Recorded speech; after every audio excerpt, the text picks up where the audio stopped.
Well, hello everybody. Thank you for tuning in. We have another video today, Mr. Joe, from a really good story in the Old Testament. You did a video by yourself last week, didn't you? I did. You took off and left me. I had to do it by myself. I'm sorry. I was at camp last week and I got back on Saturday and I had to get ready for Sunday myself, and we even had some company that came back to our house with us, and I couldn't make the video with you. So I'm glad that you were able to take care of that. Why don't we talk about last week's video a little bit and kind of remind everybody of what we talked about? Well, if you think back to last week, we started talking about Ruth. Now, this is not a new story, because in the last quarter, one of the last lessons we did was we spent one lesson on that whole book. That's right. Absolutely. And so, like I said last week, this is kind of 3 weeks of some filler before we start our classes back. And, hopefully. Hopefully so.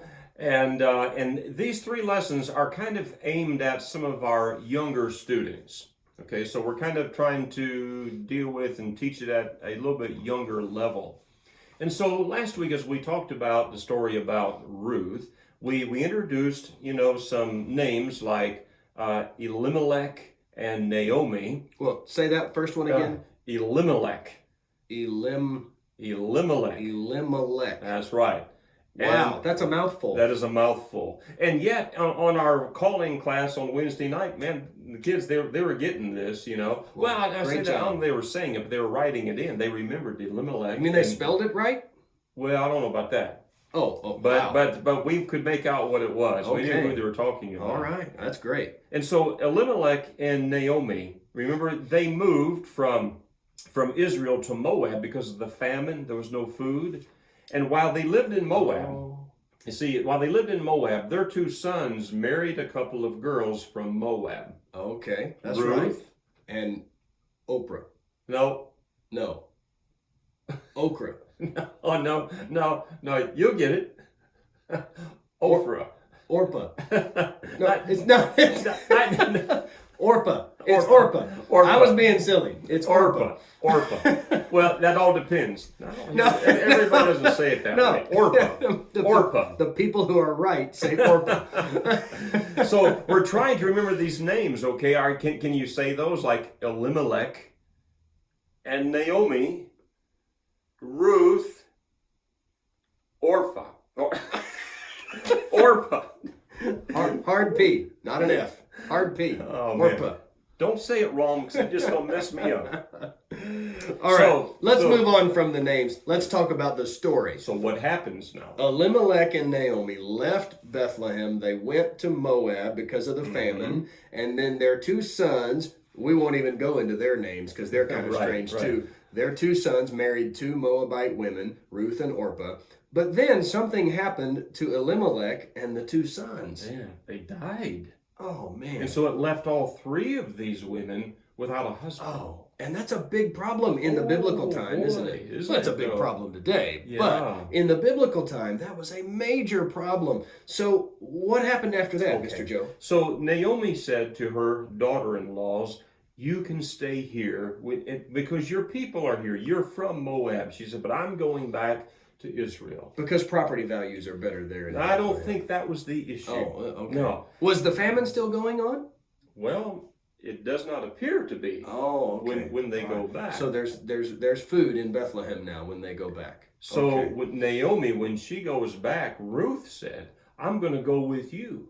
And so she left her people in Moab, her family, and she went with Naomi. She loved Naomi. Wow. And she went back with her, and she said, "Your God will be my God, your people will be my people." And so she went back with Naomi back to Israel. I really like this Ruth lady.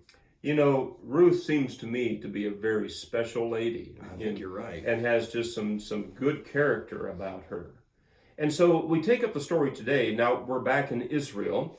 And so, what are Naomi and Ruth going to do? Okay, they don't have husbands. And so what are they going to do to eat? Well, they went back to an area where Naomi was from, and there was someone there who was was kin to Naomi. Who owned a Chick-fil-A, which is where their food came from. No, that's not where they got their food. No, it wasn't like that. See, Ruth had to go out into the fields where Boaz had people out gleaning or picking the field. Oh, I see. Okay. So Boaz, so no Chick-fil-A. No Chick-fil-A. No, Okay. no, Right. no. But there was grain available in the field, but it had to go be picked. So Boaz, we need to remember Boaz. That's a little bit of a funny name too, but it's not too hard to say, Boaz.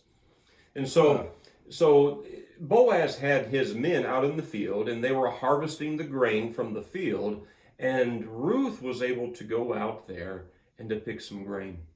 And I wonder if Boaz noticed Ruth out in the field. Oh, this is kind of an interesting part. Indeed, he did see Ruth out there. Okay. Of course, he knew Naomi and he knew the circumstances. And so he said something special to his workers. What did he say? He said, leave some grain behind. Leave some so Ruth can get that grain and she can pick all that she needs. You mean Boaz made his men leave grain behind to make sure Ruth had food to eat? For Ruth, and she was taking care of Naomi. And so Boaz he was basically taking care of both of them.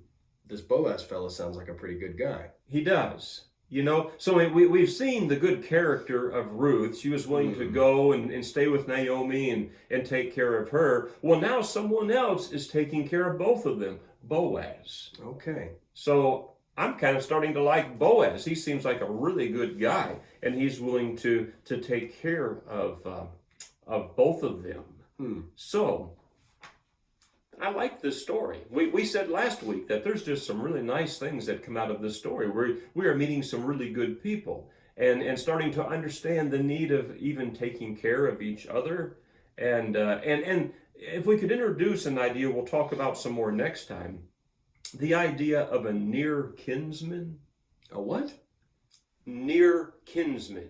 We're talking about something, maybe sometimes we talk about our relatives and we say, well, they're kin to us or kinfolk. Okay. Well, so they're family. Family. Yeah. And so in some way, Boaz was family to Naomi. Now, I don't know how. And so being that near kinsman to Naomi in particular, he's trying to make sure that their needs are taken care of.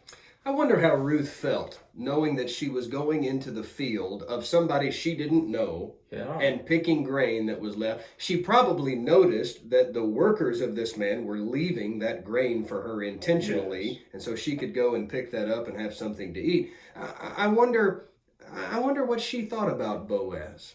Well, I don't know. I think first, when you read the story, Naomi told her to go to that field. Boaz is a near kinsman. It'll be okay. But of course, Ruth didn't know Boaz. That's right. And so you wonder at first when she went, how did she feel about that? Maybe she was kind of scared about going and doing that. But just like you say, when she noticed that, well, these men working out here are leaving these patches for me, then I think she probably felt better about it, and she knew that Boaz was taking care of them. So Boaz is helping to take care of both Ruth and Naomi, and he's doing that because he is a really good man, and he wants to help them, not only because Naomi is family. You mentioned that he's a near kinsman, that this is family that he wants to help, but he's doing it because this is what God's people do. They help look after the needs of other people. Absolutely. I think that's a good point right there. So we want to remember then Ruth, Naomi. Tonight we add in Boaz. Boaz. We want to remember Boaz, and then that word near kinsman, or that term. Yeah. I want us to try to remember that near kinsman.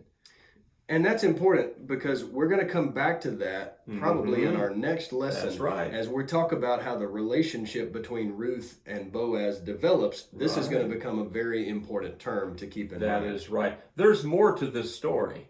So we'll talk some more about Naomi, Ruth, Boaz, and near kinsmen.